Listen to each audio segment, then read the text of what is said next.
If you have to utter any kind of sound without using the tongue, what are the sounds that you could utter? I want you to experiment and see.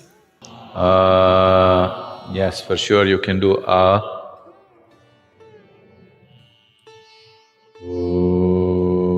possible.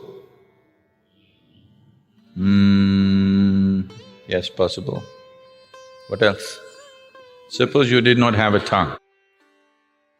What are the sounds you can utter? You can do you can do you can do Try any other sound.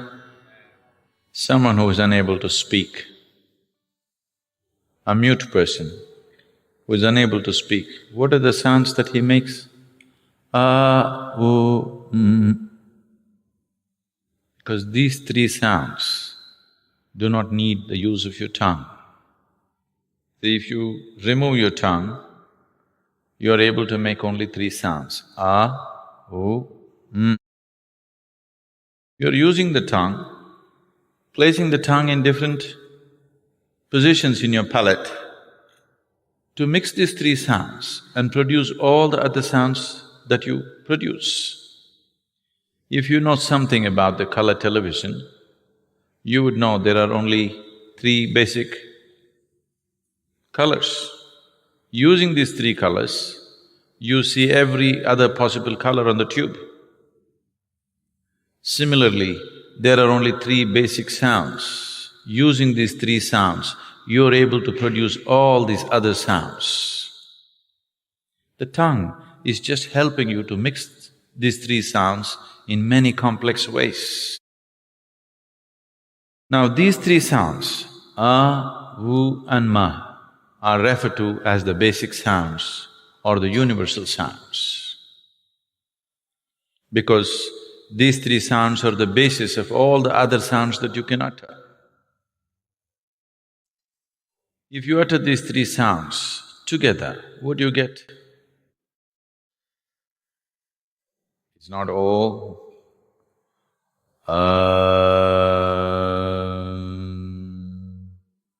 So these are the three basic sounds which are the very basis of all the other sounds that you can utter. So is known as the universal sound or the basic sound in the creation.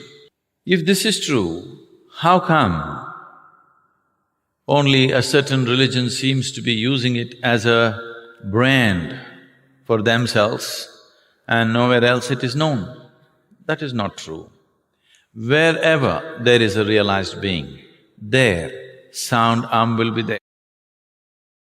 For example, Christianity, born in Jerusalem, where the language at that time was Aramaic. Aramaic language has a certain inflection where sound is dominant. So in Christianity, whatever they close with today, whatever they say, they close it with Amen. If you look at it the way it is said at the Vatican, it's always said, Amen. You take off the N and say Amen.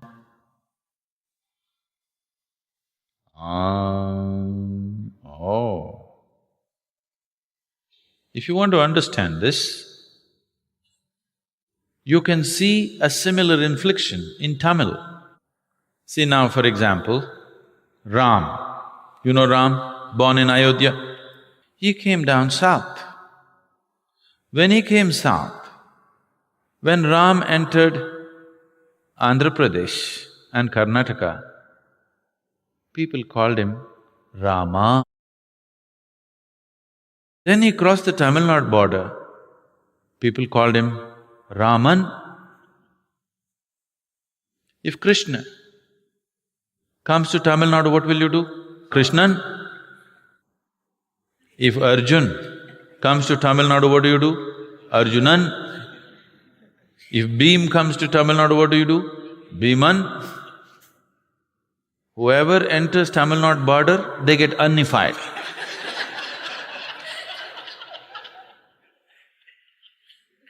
This inflection of N in Tamil is much stronger than Aramaic. Amen.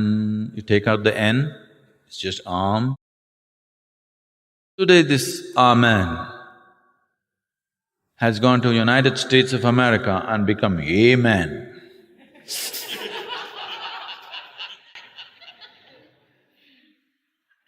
This is cultural and language distortions which happen. Islam, born also in the same region, under the same cultural and language influences, they are saying Ameen. Take away N and say Ameen. Oh, it's the same sound.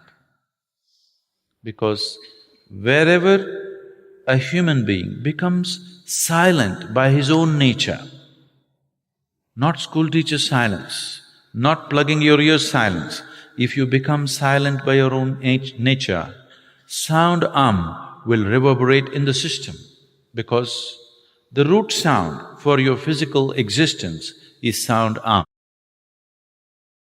When reverberates, it starts from just beneath the navel and ends at the tip of your nose. This reverberation will just happen by itself. So wherever a human being truly sat quietly, utter quietness within himself, he always became aware of the sound When he transmitted it, it got distorted over a period of time according to language and cultural influences. Even in India, has become Om. It is not Om. You open your mouth and say Gently close your mouth, it becomes U. You close it, it becomes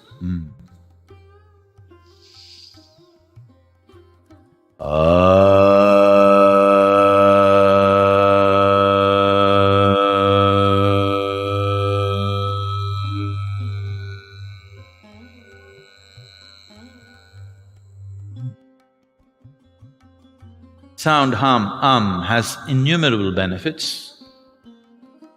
Even today, if anybody come here with any kind of psychological disturbances, the first prescription is always You do this for a few weeks, you settle down and then we go into other aspects. I can show you hundreds of people for whom medically it was believed that they have to be on psychiatric medication for the rest of their life, have completely walked out of the need for medication simply by uttering If you are suffering from excessive fear, distorted dreams, bad dreams, nightmares, unstable mind, unstable body, if your general constitution is weak, you tend to fall sick too often. Particularly children, if they have attention disorders, daily utterance of for a few minutes a day will make an enormous difference for you. If you have problems that you are unable to do anything with a certain resolve in your life, daily utterance of will be truly transformational for you. Within a couple of weeks, you can notice a phenomenal difference in the way you function. Because this is the basic sound in your physical existence.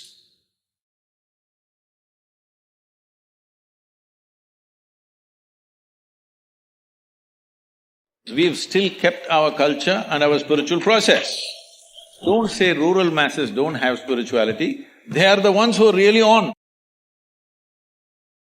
There's a common notion among people that spirituality is a rich person's area. So even if you look at the people who have gathered around here, we are all pretty much well off. And once we have earned for ourselves, we then find time to do yoga or meditation or look into our inner being. But as we were discussed throughout the whole discussion till now, there are… Yes, you yourself have said that 500 million people are still malnourished, and there are so many people in this country who are daily wage workers who who at that point of time, spirituality and learning of their inner being would not be the most important thing for them. Their most important thing would be feeding themselves and their children for the next meal. Really, you think so? You do one thing, you go to any so-called spiritual event in the country, will you see rural masses there or people like you in denims? Who will you see?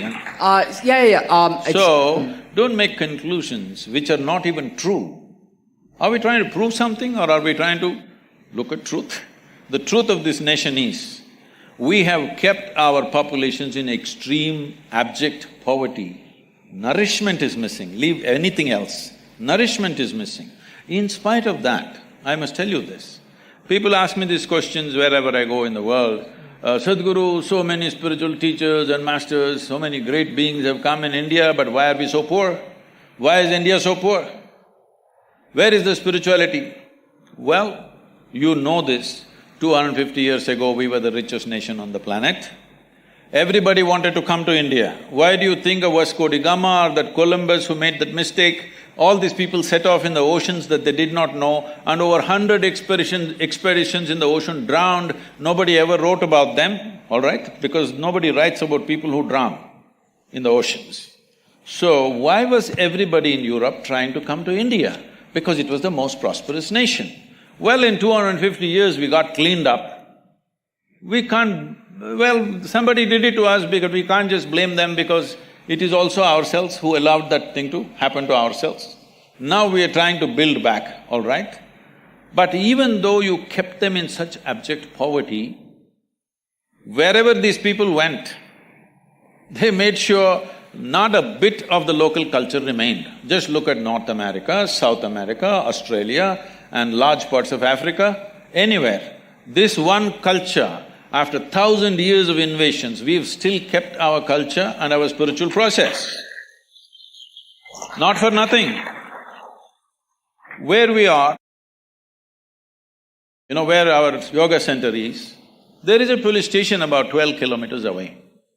This police station is supposed to service nearly 250,000 people in different levels of economic situations, all right? Some are rich farmers, some are medium, some are really poor, the tribal communities, everything. There are only two… now, in the last 30 years I've been there, at a time there was only 7-8 policemen with a ASI. Today, there are about 14 to 15 policemen with a SI. This is an upgrade that happened 3 years ago. Otherwise, even now, with these 14 policemen, 2 or 3 will be on leave because of something or the other, and 3-4 are on night duty. Hardly 7-8 policemen for 250,000 people. And these are poor people living in small huts. People are driving in Mercedes cars up and down. But they never pounced on them, killed them and took what they have. It never happened. This is spirituality, if you've forgotten this. This is spirituality, you understand? Well, you don't stretch this too far. You don't take their spirituality too far. You have to settle what they need in their lives as quickly as possible, otherwise they won't hold for too long. But it is because of that spiritual process, we as a nation have survived in spite of all the abuse that's happened to us. And don't say rural masses don't have spirituality, they are the ones who are really on. Urban masses are losing it, isn't it? But for people who are working every day, like for example, the maid in my house, for example, let's say she works in 5-6 different houses, she probably is able to make 4,000, 5,000 a month. And at that point of time, she would try to… the most important thing going in her mind would be educating her children, probably feeding herself. I am saying that they do deserve to have the self-awareness and the spirituality, but how will we… How will we do it? If you do not know this, 70% of our work is in rural India, where the poorest of the poor are, okay? It's free of cost. You walk with me in Tamil Nadu, you go into a village, the entire village will gather. Not for money, not for something else, because they know there is some tools of transformation which they can make use of. So in the city, there is money involved simply because you want it in an air-conditioned room. Air conditioning is on right now. Whether I pay or you pay or somebody else pays, somebody is paying for it, isn't it? If you don't understand this, you have no sense of economy. That's the biggest problem in the country. People have no sense of economy, so they're always asking for welfare schemes. Give me this, give me that. But whether I pay or you pay, somebody is paying, isn't it? If what is paid is not accounted for, it's not going to work. This is the reason why we are poor, because we are not conducting our economics properly. Now, spiritual process is about inner strength, especially if you are going through hardships. Inner strength is most important or no? That is the time to remove it. Is it there for the rural masses? Definitely there. Much more. 70% of our time we're investing. But when I come to the city, when I come to Delhi, activists come and invite me. Why are you only meeting the rich and powerful? Why are you not coming to the slum? I said, the whole goddamn country is a slum and I'm traveling all over. When I come to Delhi, I want to meet only the rich and powerful. Let it be very clear to you, I'm not going to come to the slum in Delhi because the entire country is a slum if you have not seen.